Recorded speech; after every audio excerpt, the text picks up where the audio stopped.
नमस्कार, देश की बात में हाजिर है। महिला क्रिकेट के लिए आज एक अहम दिन है।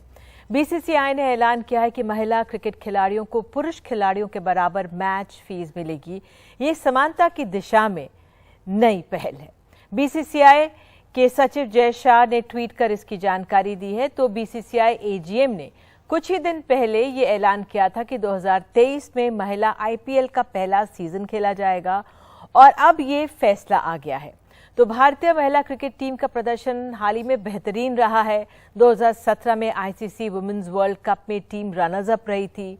2020 में टी20 वर्ल्ड कप के फाइनल में पहुंची थी। 2022 के कॉमनवेल्थ गेम्स में सिल्वर मेडल महिला क्रिकेटर्स ने जीता था। तो आपको बता दें जो फैसला क्या है, बीसीसीआई का फैसला है कि पुरुष और महिला क्रिकेटर्स को बराबर पैसा मिलेगा। महिलाओं को एक टेस्ट के 15 लाख मिलेंगे, वनडे के 6 लाख मिलेंगे और महिलाओं को टी20 के लिए 3 लाख की इनकी ये मैच फीस होने जा रही है। साथ ही आपको बता दें बीसीसीआई के सचिव जय शाह ने ट्वीट कहा कि भेदभाव से निपटने के बीसीसीआई के पहले कदम का ऐलान करते हुए मुझे खुशी हो रही है। हम हमारी महिला क्रिकेट टीम के अनुबंधित खिलाड़ियों के लिए बराबरी के वेतन को लागू कर रहे हैं। महिला और पुरुष दोनों क्रिकेटर्स के लिए मैच फीस समान होगी। जब हम क्रिकेट में लैंगिक समानता के एक नए युग में अब हम प्रवेश कर रहे हैं।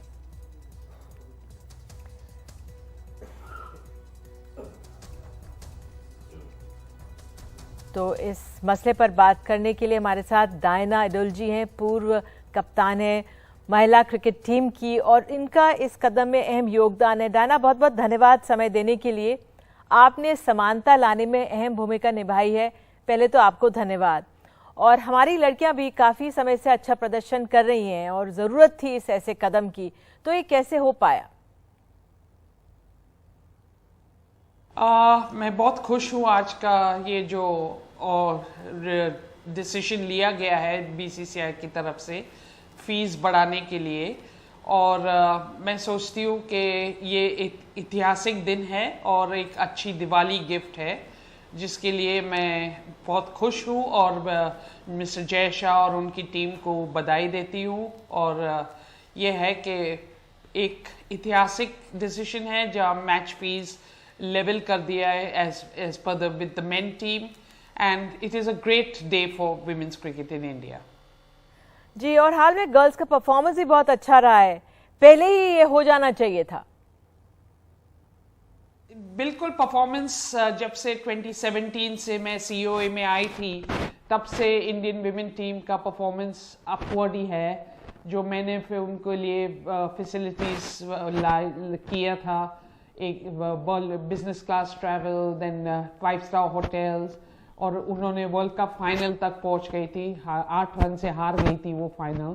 वो एक टर्निंग पॉइंट था विमेंस क्रिकेट के लिए। और मैं सोचती हूँ कि अब जब इन्होंने एशिया कप जीत लिया है, कॉमनवेल्थ गेम्स सिल्वर मेडल लेके आए हैं, तो एक बहुत ही अच्छा गिफ्ट है। और मैं सोचती हूँ अगले साल जो विमेन आईपीएल आने वाली है उसके लिए बहुत ही इम्पोर्टेंट है ये डिसीजन। और मैं सोचती हूँ अगर ये फाइनेंस विमेन क्रिकेटर्स भी बीसीसीआई के लिए लेके आती है तो एक बड़ा बिग स्टेप होगा। बिल्कुल, तो ये आईपीएल एक तरह से आप क्या सोचती हैं गेम चेंजर होगा आगे की जनरेशन्स के लिए जो क्रिकेटर्स हैं हमारी? एब्सोल्युटली, विमेन आईपीएल जैसे अनाउंस हुआ है, there is a lot of interest in the market, players are looking forward, domestic cricketers को बहुत बड़ी चांस मिलेगी।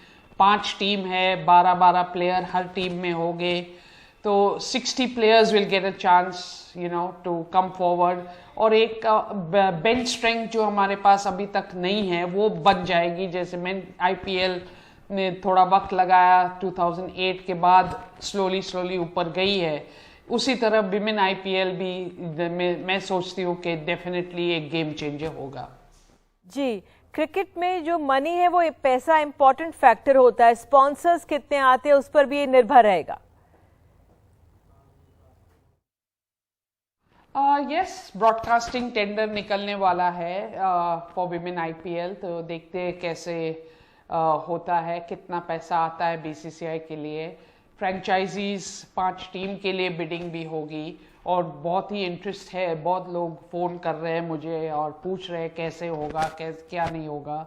ये जो 10 मेन टीम के फ्रेंचाइजीज है वो भी इंटरेस्टेड है, बाहर के भी लोग इंटरेस्टेड है।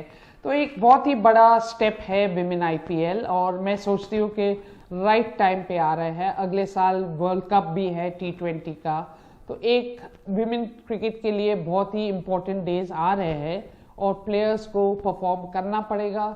अगर उनको फैसिलिटीज़ चाहिए, फाइनेंस चाहिए, तो ये बहुत ही बढ़िया स्टेप है उनके लिए। बिल्कुल, तो परफॉर्म करना पड़ेगा, सही बात है। मैच फी तो बराबर हो गई, लेकिन जो कॉन्ट्रैक्ट्स हैं उसमें बहुत अंतर है। 7 करोड़ बनाम 50 लाख, ये असमानता कैसे खत्म होगी? नहीं, देखो वो लोग भी 7 करोड़ तक पहुंचे कितने सालों के बाद। ऐसा नहीं कि उन्होंने शुरू किया 7 करोड़ के साथ। हमारा भी स्लोली बढ़ रहा है। पहले 5 लाख था, 10 लाख था, फिर 50 लाख पे गया है। तो ये गैप थोड़ा और टाइम लगेगा फिलअप करने के लिए। मैं सोचती हूँ कि इतनी जल्दबाजी नहीं करनी चाहिए, एक step at a time. Women IPL अगर सक्सेसफुल जाती है और अच्छा परफॉर्मेंस होता है ऑल ओवर द कंट्री और it is accepted well, crowds come in, sponsors come in, वो उसके बाद हम सोच सकते हैं। अभी तो फिलहाल मैं सोचती हूँ कि इतनी जल्दबाजी नहीं करनी चाहिए कि कॉन्ट्रैक्ट भी सेम लेवल पे होना चाहिए। Yes, match fees okay, I am agreed. Domestic cricket को इम्प्रूव करे, डोमेस्टिक फीस इम्प्रूव करे कि और लड़कियां अट्रैक्ट हो जाए गेम के लिए और एक करियर बनाए, तो उसके बाद हम सोच सकते हैं इसके लिए। आखिरी सवाल ये कि महिला क्रिकेट को जो मेंस का क्रिकेट है उससे अगर हम कंपेयर करते हैं तो अंतर क्या आप पाती हैं?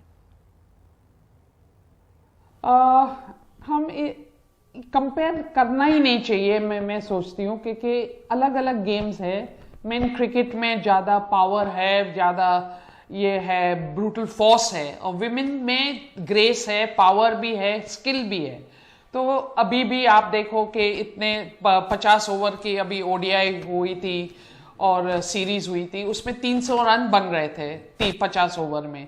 तो वो काफ़ी अच्छी बात है। 300 रन हर एक दो टीम बना रही है, उसका मतलब 600 रन बन रहे दिन में, वो एक अच्छी बात है। भले इतने छक्के चौके नहीं बन रहे, लेकिन 300 रन बनना भी बहुत ही मुश्किल है। एंड आई थिंक T20 में भी अगर हम 160, 180, अभी मेंस वर्ल्ड कप में भी देखिए तो पार स्कोर 160 है, इतने सब पावरफुल गेम के बावजूद। तो ये एक है, अभी गेम इवॉल्व हो रही है, विमेंस क्रिकेट इवॉल्व हो रही है। अभी बहुत ही 5-6 साल के बाद अभी ये ऊपर आ रही है। 2017 से मैं सोचती हूँ कि अपवर्ड ट्रेंड हो रहा है। तो मैं सोचती थोड़ा वक्त और दीजिए, और मैं 100% गारंटी देती हूँ कि women's cricket will catch up and will be taken in the same STRIDE. बहुत बहुत धन्यवाद जुड़ने के लिए और इस योगदान के लिए, क्योंकि आपने इस मुद्दे को जोर शोर से उठाया, तब जाकर ये जो मैच फीस की बराबरी हो पाई है महिला और पुरुष क्रिकेटर्स की। बहुत बहुत धन्यवाद। अब देश की बात में आइए आगे बढ़ते हैं। उत्तर प्रदेश से जुड़ी हुई खबर है। 2019 के हेट स्पीच के मामले में आजम खान को 3 साल की सजा सुनाई गई है। रामपुर कोर्ट से ही आजम खान को अंतरिम बेल मिली। आजम खान का कहना है कि उनका भरोसा अभी खत्म नहीं हुआ है, अभी सभी दरवाजे बंद नहीं हुए हैं। और इस पर अधिक जानकारी के लिए चलते हैं सीधे अपने सहयोगी सौरभ शुक्ला के पास। सौरभ, तो 3 साल की सजा, बेल भी उनको मिल गई, लेकिन कई और लोग हैं ऐसे जिनको इस मामले में कोई मामला भी दर्ज नहीं हुआ है, जो हेट स्पीच के मामले में, लेकिन इनका राजनीतिक असर भी होगा। क्या वहां से अपडेट? बिल्कुल निधि, सबसे बड़ा राजनीतिक अपडेट तो यही है कि आजम खान की विधायकी जा सकती है, क्योंकि कानून के मुताबिक अगर किसी मामले में किसी सांसद विधायक को 2 साल या 2 साल से ज़्यादा की सज़ा होती है तो उसका विधायक पद या सांसद पद चला जाता है। तो नियमों के मुताबिक तो आजम खान का ये विधायकी जानी लगभग तय है, लेकिन एक ही सूरत में उनकी विधायकी बच सकती है कि वो तुरंत, जो रामपुर के MP MLA कोर्ट ने उनको सज़ा सुनाई है, उसे तुरंत उस पर वो इलाहाबाद हाई कोर्ट से स्टे ले लें, अपना कन्विक्शन रद्द करा लें। इसके लिए कोर्ट ने अपील करने के लिए उन्हें 1 हफ्ते का वक्त दिया है। तो उन्हें 1 हफ्ते के अंदर इलाहाबाद हाई कोर्ट में इस फैसले के खिलाफ अपील करके स्टे लेना होगा। तो ये राजनीति का सबसे बड़ा असर है। और जैसे ही रामपुर में आजम खान को सज़ा मिली, केशव मौर्य जो उप मुख्यमंत्री हैं उनका ट्वीट आ जाता है, वो इस फैसले का स्वागत करते हैं और कहते हैं कि आजम खान ऐसी अपनी भाषा के लिए जाने जाते हैं और वो अपनी खुशी भी जाहिर करते हैं इस फैसले पर। लेकिन साथ ही साथ देखिए ये भी देखना होगा, 2019 का मामला है, लोकसभा चुनाव में प्रचार कर रहे थे आजम खान, रामपुर से कैंडिडेट थे। उन्होंने मिलख में एक प्रचार के दौरान उन्होंने प्रधानमंत्री मोदी को लेकर के कहा कि जब से वो प्रधानमंत्री बने हैं तब से मुसलमान डर के साए में जी रहे हैं। इसके अलावा जो डीएम थे उस इलाके के उस समय, उनको लेकर के कुछ बातें कहीं, अशोभनीय टिप्पणी करी, उसको लेकर के चुनाव आयोग ने संज्ञान लिया था और चुनाव आयोग के संज्ञान लेने के बाद उन चुनाव आयोग के आदेश पर उन पर मुकदमा हुआ था। अब ये तो रही आजम खान की बात, लेकिन हमने देखा है चाहे वो दिल्ली में हमारे सूचना प्रसारण मंत्री हो अनुराग ठाकुर, उन्होंने भी देश के गद्दारों जैसे तमाम बयान दिए थे, उन पर भी प्रचार पर रोक लगाई गई थी दिल्ली की विधानसभा चुनाव में, या कपिल मिश्रा हो या दूसरे तमाम नेता हों जिन पर हेट स्पीच के आरोप लगते रहे हैं। तो पहली बार ऐसा हुआ है कि एक बड़े नेता को सजा मिली है नफरत भरा बयान देने को लेकर के। तो बाकी नेताओं को सीख लेनी होगी और ऐसे और भी कन्विक्शंस होने चाहिए जिससे कि चुनाव के दौरान ये तमाम नेता ये बयानबाजी करते हैं, नफरत भरे बयान देते हैं और चुनाव खत्म होने के बाद ये सब वापस भूल जाते हैं और चुनाव आते वक्त फिर ये बयान देने लग जाते हैं। तो ऐसे में सजा जो मिली है आजम खान को, ये नज़ीर की तरह देखा जाना चाहिए। तो आजम खान के लिए मुश्किलें बड़ी हैं, उनकी तबीयत नहीं ठीक रहती निधि। अभी हाल में ही वो गंगाराम में एडमिट थे, उनका एंजियोप्लास्टी हुआ, उनके स्टंट पड़ा है। इसके अलावा अभी मुलायम सिंह की मृत्यु हुई है। तो आजम खान का स्वास्थ्य बहुत अच्छा नहीं और 90 मुकदमे पहले ही हैं उन पर, वो सुप्रीम कोर्ट से बेल पर हैं। तो फिलहाल अब उनको विधायकी बचाने के लिए हाईकोर्ट जाना पड़ेगा तुरंत। बिल्कुल, इस जानकारी के लिए बहुत बहुत धन्यवाद। और जिस तरह से आपने कहा है कि बिल्कुल इस तरह की भड़काऊ भाषा से बचना चाहिए और इस तरह की जो सजा कोर्ट ने दी है तमाम नेताओं के लिए एक नजीर की तरह होनी चाहिए। आगे बढ़ने से पहले सुन लेते हैं आजम खान ने कहा क्या था। भाई इस केस के खिलाफ आप मोबाइल तो नीचे कर लो, इतना ऊपर करो कैसे होगा काम? जी मोबाइल नीचे कर दो, मोबाइल नीचे कर ले,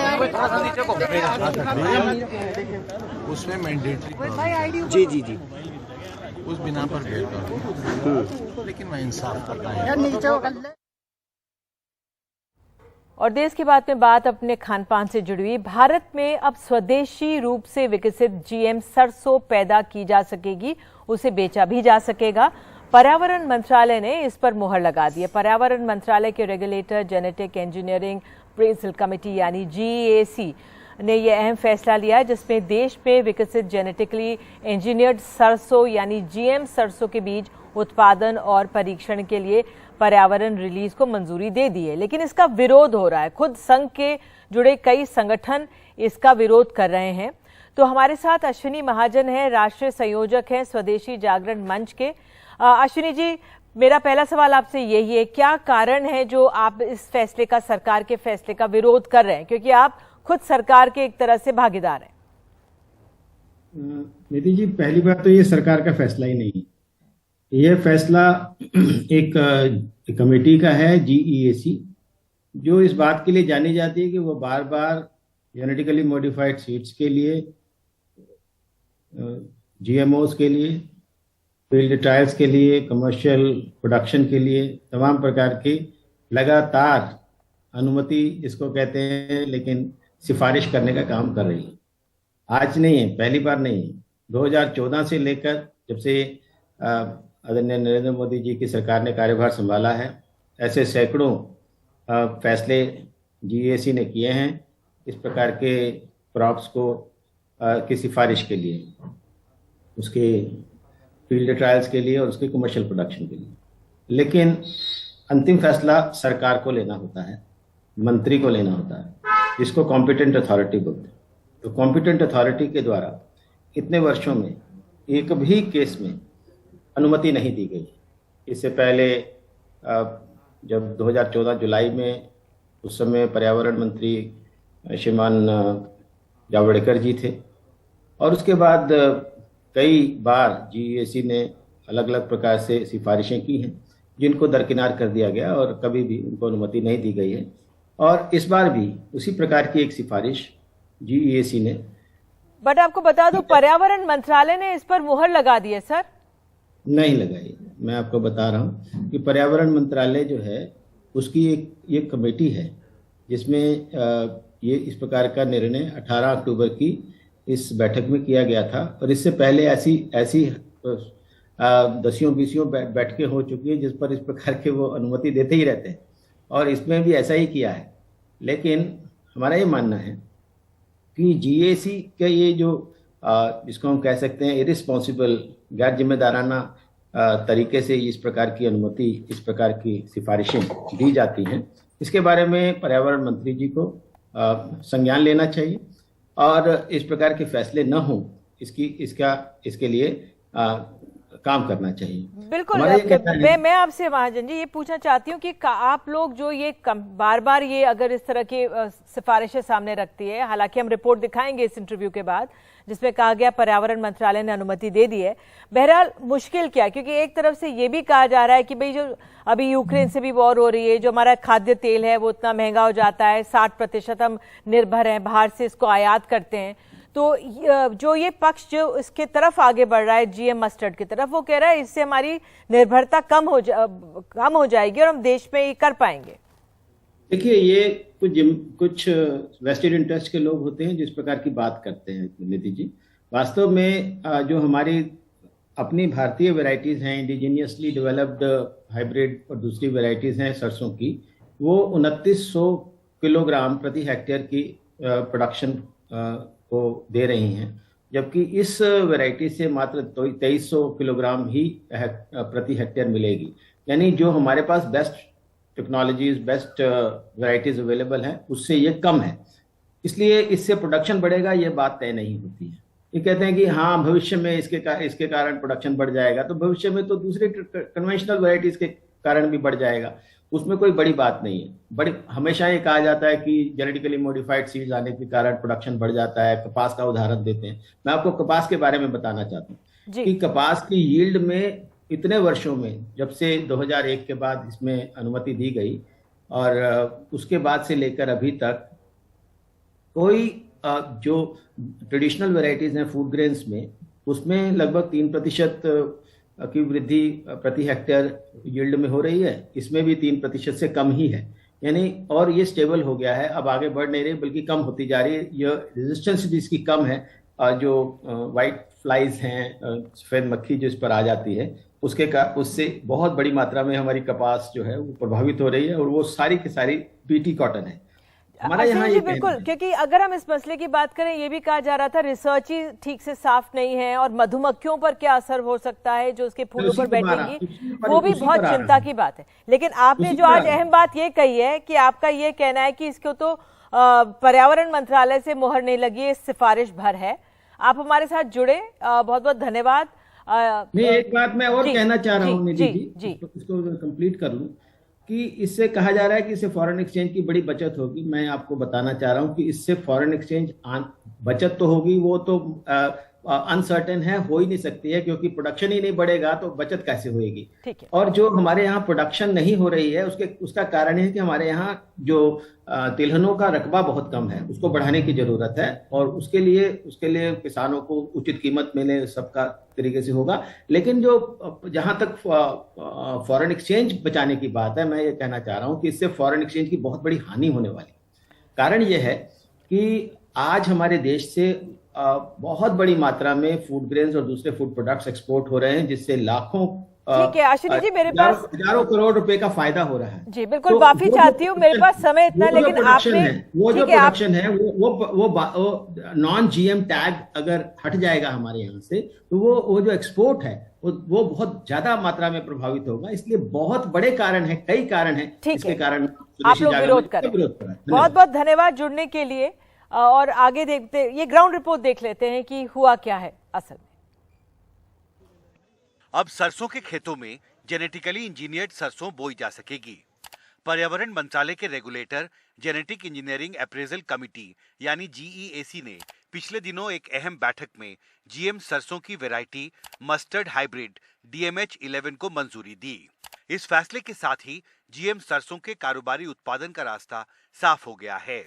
16 शर्तों के साथ दी गई ये मंजूरी 4 साल के लिए है। जीईएसी विशेषज्ञों की एक निगरानी समिति जीएम सरसों की खेती की समीक्षा करेगी। बीटी कॉटन के बाद जेनेटिकली मॉडिफाइड मस्टर्ड देश का दूसरा जीएम क्रॉप होगा जिसका कमर्शियल प्रोडक्शन भारत में किया जाएगा। ये महत्वपूर्ण है कि जीएम मस्टर्ड देश का पहला जेनेटिकली मॉडिफाइड फूड क्रॉप होगा जिसका कमर्शियल प्रोडक्शन होगा। हालांकि इसके कमर्शियल प्रोडक्शन के शुरू होने में 2 से 3 साल तक का वक्त लगेगा, यानी किसानों तक जेनेटिकली मॉडिफाइड सरसों की जो बीज है उसके पहुंचने में अभी काफी वक्त लगेगा। एक तो 20% यील्ड इंक्रीज तो शुरू से ही मिलना शुरू हो जाएगा, लेकिन ये बढ़ेगा क्योंकि लोग भी अच्छे पेरेंट्स ढूंढेंगे, हम भी और काम करेंगे और एंथुसियाज्म से, तो 50% तक यील्ड इंक्रीज होना काफी संभावना है उसकी अगले 5 से 10 साल के अंदर। और दूसरी बात जो आपने फूड सेफ्टी की कही है, सेफ्टी में ये है कि इसमें हर तरह के टेस्ट हो चुके हैं। भारत में जीएम सरसों की मंजूरी के खिलाफ बरसों से किसान संगठन खड़े हैं। संघ परिवार के अंदर और बाहर इसका विरोध हो रहा है। इसी के ऊपर कोई शोध ही नहीं हुआ है, डाटा का क्या बात है। इन्होंने जो एप्लीकेशन डाला है वो जीएम सरसों हमने हाईलिंग वाला बनाएंगे, ऐसा कोई एप्लीकेशन नहीं डाला गया। इसको तुरंत रिवर्ट होना चाहिए। अगर जीएसी इतना ताकतवर संगठन है, हमको लगता है कि ये कैसे काम कर रहा है उसके बारे में इंक्वायरी होना चाहिए। कहीं ईडी आईटीबी जीएसी के मेंबर के वो जाना चाहिए, क्योंकि पिछले कई सालों से उनका जो एक्टिविटीज है वो संदेह में है, इसलिए उनका स्कैनिंग जरूरी है। आपको लगता है ये फैसला वापस लेना चाहिए सर? ये फैसला तो पहले सरकार उसको रिजेक्ट करे और जीएस को बुला के सारी स्टेक होल्डर से बात करे। ये कोई ऐसा कोई मामला नहीं है, कोई गाड़ी निकाला खराब हो गया वापस कर ले, ऐसा विषय नहीं है। जेनेटिक इंजीनियरिंग अप्रेजल कमेटी द्वारा जीएम सरसों के कमर्शियल प्रोडक्शन को मंजूरी देने के खिलाफ जिस तरह से सवाल उठ रहे हैं, उससे साफ है कि इसके कमर्शियल रिलीज से पहले सरकार को ऐसे कई और सवालों और विरोध से निपटना पड़ेगा। दिल्ली से पवन के साथ हिमांशु शेखर, एनडीटीवी इंडिया। और देश की बात में आगे बताएंगे आपको इस बार कहां पर हुई है विधायक खरीदने की कोशिश।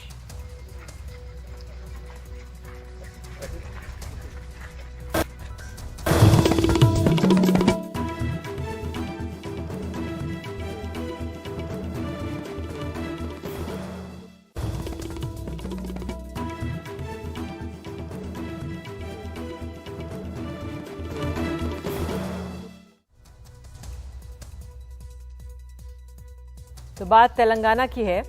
तेलंगाना में टीआरएस के विधायकों की खरीद फरोख्त के मामले में अब एफआईआर हो गई है। एफआईआर में सतीश शर्मा, नंदगोपाल और सिम्हाजी स्वामी नाम के 3 लोगों को आरोपी बनाया गया है, जिन्हें कथित तौर पर बीजेपी से जुड़ा बताया जा रहा है। टीआरएस के विधायक रोहित रेड्डी की शिकायत पर एफआईआर दर्ज की गई है। तीनों पर आपराधिक साजिश, रिश्वत सहित कुछ और धाराएं लगाई गई हैं। पुलिस ने इन तीनों को एक फार्म हाउस में हिरासत में लिया है जब वो डील करने की कोशिश कर रहे थे। रोहित रेड्डी ने आरोप लगाया कि उन्हें पार्टी छोड़ने के लिए 100 करोड़ रुपए केंद्र सरकार के ठेके सरकार में मदद देने का प्रस्ताव दिया गया है। इस पर अधिक जानकारी दे रही हमारी सहयोगी उमा सुधीर। साइबराबाद पुलिस ने जो एफआईआर दर्ज किया है उसकी एक कॉपी हमारे पास है और उसमें बताया जा रहा है कि 3 लोग जिनको डिटेन किया गया था कल मोइनाबाद फार्म हाउस में और जिन पर आरोप था कि उन लोगों ने टीआरएस के एमएलए की खरीदारी करने की कोशिश की थी, उनके खिलाफ criminal conspiracy, bribery, prevention of corruption act के तहत उनके खिलाफ केसेस दर्ज किए गए हैं। और उनमें से सबसे पहला जो अक्यूज है उसका नाम सतीश शर्मा, दूसरे का नाम नंदगोपाल और तीसरे का नाम सिम्हयाजुलू है, जो कि तिरुपति में एक सीयर हैं। सतीश शर्मा जो फरीदाबाद हरियाणा के हैं, उनको अक्यूज नंबर 1, दोषी नंबर 1 बताया जा रहा है और कहा जा रहा है कि वो नंदगोपाल के साथ मिलकर उन्होंने एक तरह से रोहित रेड्डी को अप्रोच किया था। रोहित रेड्डी जो यहाँ के विधायक हैं, टांडूर टीआरएस एमएलए हैं, और उन्होंने ही कंप्लेंट भी दर्ज की थी पुलिस के पास और उन्होंने कहा था कि उनको प्रलोभ दिया गया था कि आपको पैसे दिए जाएंगे, 100 करोड़ रुपए दिए जाएंगे, कुछ पोस्ट भी दिए जाएंगे और सेंट्रल गवर्नमेंट के कॉन्ट्रैक्ट्स भी हो सकते हैं अगर आप टीआरएस को छोड़कर भाजपा में आ जाते हैं। उनसे ये भी कहा गया, ऐसा रोहित रेड्डी का कहना है कि उनको कहा गया कि अगर आप दूसरे विधायकों को लाएंगे तो उनको भी 50 करोड़ रुपया हर एक आदमी को दिया जाएगा। इस कंप्लेंट के बाद ही वो ऑपरेशन हुई और ये एफआईआर भी दर्ज हुई। अब केंद्र के जो मंत्री हैं किशन रेड्डी, जो सिकंदराबाद से सांसद हैं, उनका कहना है कि भाजपा ने ऐसा कोई षड्यंत्र नहीं रचाया है और जिन तीनों को के नाम बताए जा रहे हैं उनका बीजेपी से कोई ताल्लुक नहीं है। उन्होंने एक तरह से एक चैलेंज भी दिया मुख्यमंत्री को, ये कहते हुए कि सीबीआई की प्रोब या फिर किसी सिटिंग जज, सुप्रीम कोर्ट के किसी सिटिंग जज से इस पूरे मामले पर इन्वेस्टिगेशन करवाया जाना चाहिए। टीआरएस के लीडर्स हर जगह में प्रोटेस्ट कर रहे हैं, ये कहते हुए कि एक अटेम्प्ट किया जा रहा है टीआरएस को वीकन करने के लिए और वो अभी पता लगाने की कोशिश कर रहे हैं कि क्या दूसरे विधायकों को भी ऐसे अप्रोच करने की कोई कोशिश भाजपा की तरफ से यहाँ पे हो रही है कि नहीं। और किशन रेड्डी ने एक रेफरेंस मुनुगोड का भी दिया जहाँ पे उपचुनाव होने वाले हैं और उनका कहना है कि उस उपचुनाव में टीआरएस बहुत पैसा खर्च रही है और उनका कहना है कि अगर नवंबर 6 तक हम रुकेंगे तो उसमें उपचुनाव के जो रिजल्ट्स आएंगे उसमें पता चलेगा कि केसीआर क्यों नर्वस हो रहे हैं। ऐसा आरोप किशन रेड्डी ने लगाया है। बहरहाल देश की बात में आपको आगे ले चलेंगे भोपाल। यहाँ पर अग्निवीरों की भर्ती की शुरुआत हो गई आज।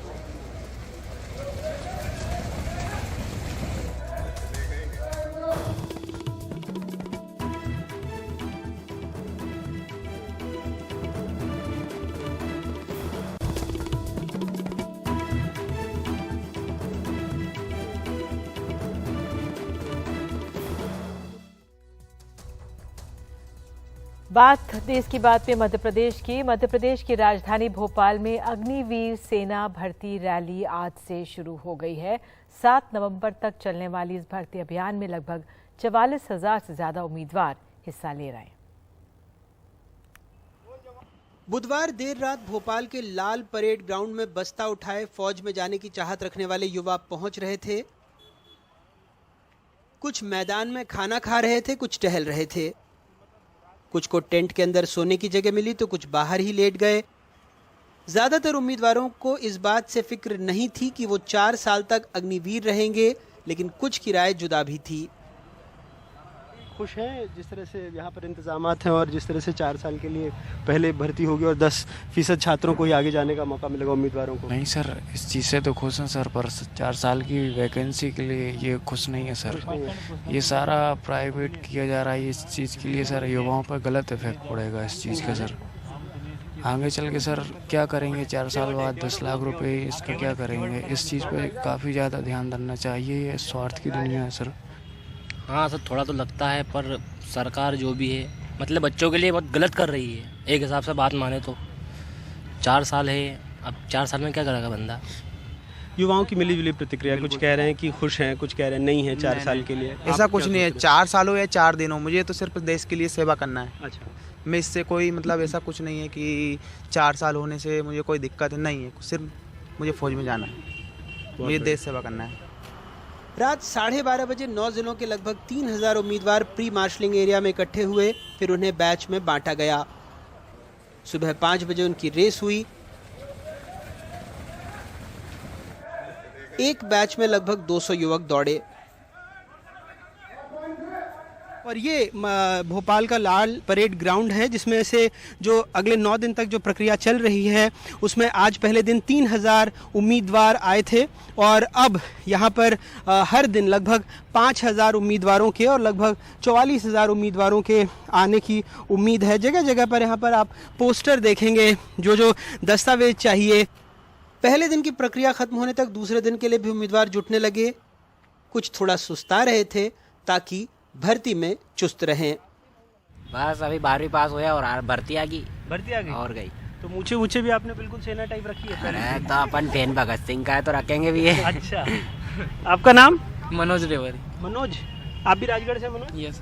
तो आप लोग आ गए ताकि थोड़ा आराम कर लें और पहले ही रिलैक्स हो जाए। तो जो दौड़ वोड़ है कितने किलोमीटर की दौड़नी है, कितने मिनट में? 1600 मीटर की है। 1600 मीटर की है। तो टाइम आप निकाल ले रहे हैं अभी? हाँ बिल्कुल। तो उम्मीद है आप लोग ये सारा फिजिकल वगैरह निकाल लेंगे? बिल्कुल पास होगा, कंफर्म, डंके की चोट पे। अच्छा, आपकी मूछें भी देख के लग रही है सारा ही तैयारी करके। जी सर। तो खाने वाने की कोई दिक्कत तो नहीं आ रही? नहीं, कोई दिक्कत नहीं है ना जी। तो आप सबको इस बात से फर्क नहीं पड़ता कि 4 साल की नौकरी आएगी? बिल्कुल 4 साल की हो या 2 साल की, हमें उससे कोई फर्क नहीं पड़ता, हमें देश सेवा करनी है। जो बच्चे ये कह रहे हैं कि उन्हें 4 साल में कोई दिक्कत नहीं है, उन्हें इस बात की भी उम्मीद है कि जब आगे की प्रक्रिया और होगी 4 साल के बाद, तब भी वो उसे निकाल लेंगे और सेना में अपनी सेवाएं देते रहेंगे। भोपाल से कैमरा पर्सन रिजवान खान के साथ अनुराग बारी, एनडीटीवी इंडिया। और अब बात हरियाणा की। हरियाणा के सूरजकुंड में आज से आंतरिक सुरक्षा को लेकर 2 दिन का एक चिंतन शिविर का आयोजन हुआ है। इस बैठक में देश के सभी राज्यों के गृह मंत्रियों को न्योता दिया गया। राज्यों के डीजीपी और गृह सचिवों को भी बुलाया गया है, लेकिन यहां भी केंद्र और विपक्षी राज्यों के बीच टकराव देखने को मिला।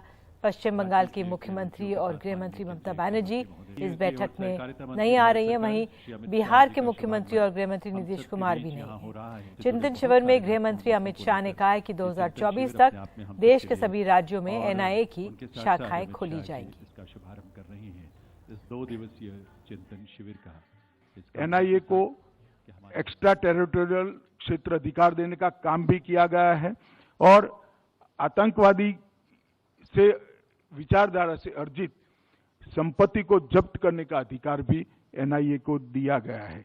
और हमने तय किया है 2024 तक देश के सभी राज्यों में एनआईए की शाखाओं को स्थापित कर एक दृढ़ आतंकवाद विरोधी नेटवर्क बनाने में हम सफल होंगे। और देश की बात में एक लेते हैं छोटा सा ब्रेक के बाद आगे दिखाएंगे दिल्ली में अब किस मुद्दों पर हो रही है राजनीति।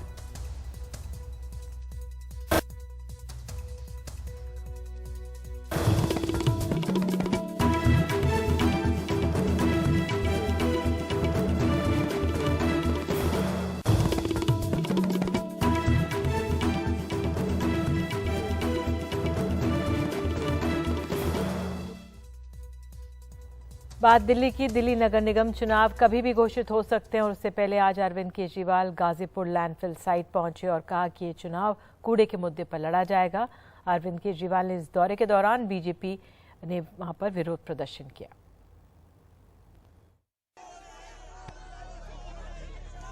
पूर्वी दिल्ली की गाजीपुर लैंडफिल साइट पर अरविंद केजरीवाल के पहुंचने से पहले बीजेपी कार्यकर्ता पहुंच गए और केजरीवाल के दौरे का विरोध करने लगे। तो वहीं मौजूद आम आदमी पार्टी कार्यकर्ता भी बीजेपी के विरोध प्रदर्शन का विरोध करने लगे। झड़प भी हुई, लेकिन पुलिस ने किसी तरह मामला संभाला। हम प्रोटेस्ट इसलिए कर रहे हैं, 2 साल से माननीय सांसद जी यहाँ पे अपना काम कर रहे हैं बिना किसी विज्ञापन के, और उन्होंने इस कूड़े के ढेर को 40 फुट नीचे कर दिया है। बिल्कुल हम आमने सामने हैं, हम इनको भगा के ही दम लेंगे। 17 साल एमसीडी में बीजेपी, और अगर 17 साल में बीजेपी का विकास देखना दिल्ली के लिए तो कूड़े का पहाड़ देखो।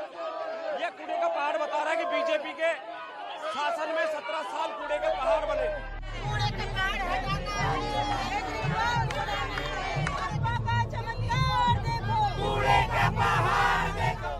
दिल्ली नगर निगम के चुनाव कभी भी घोषित हो सकते हैं। ऐसे में मुख्यमंत्री अरविंद केजरीवाल का गाजीपुर लैंडफिल साइट पर पहुंचना ये स्पष्ट करता है कि आम आदमी पार्टी ये नगर निगम चुनाव कूड़े के मुद्दे पर ही लड़ेगी। तो 15 साल के अंदर भारतीय जनता पार्टी ने दिल्ली को 3 बड़े बड़े कूड़े के पहाड़ दिए। इस बार बदला लेना है।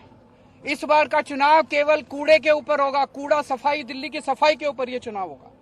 अब इन्होंने प्लान बनाया है, 16 कूड़े के पहाड़ और बनाएंगे, क्योंकि ये तो बहुत ऊंचा हो गया।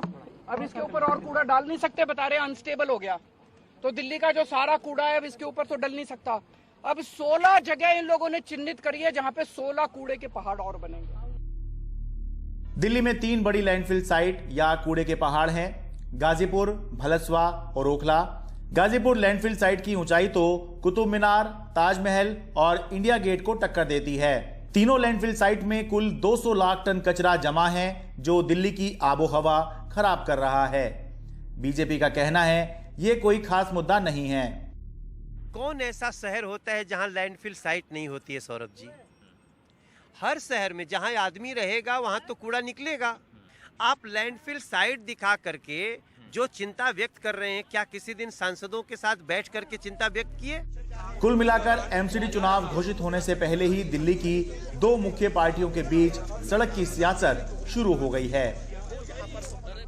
दिल्ली नगर निगम में पिछले 15 सालों से बीजेपी का शासन है, जबकि दिल्ली सरकार के अंदर पिछले लगभग 8 सालों से आम आदमी पार्टी का शासन चल रहा है। ये बहुत जाहिर सी बात है कि आम आदमी पार्टी बीजेपी के शासनकाल की कमियां गिनवाएगी और बीजेपी आम आदमी पार्टी के दिल्ली सरकार के शासनकाल की कमियां इन चुनावों में गिनवाएगी। अब दिल्ली की जनता को तय करना है कि वो एमसीडी के स्तर पर किसको कामयाब मानती है और किसको नाकामयाब।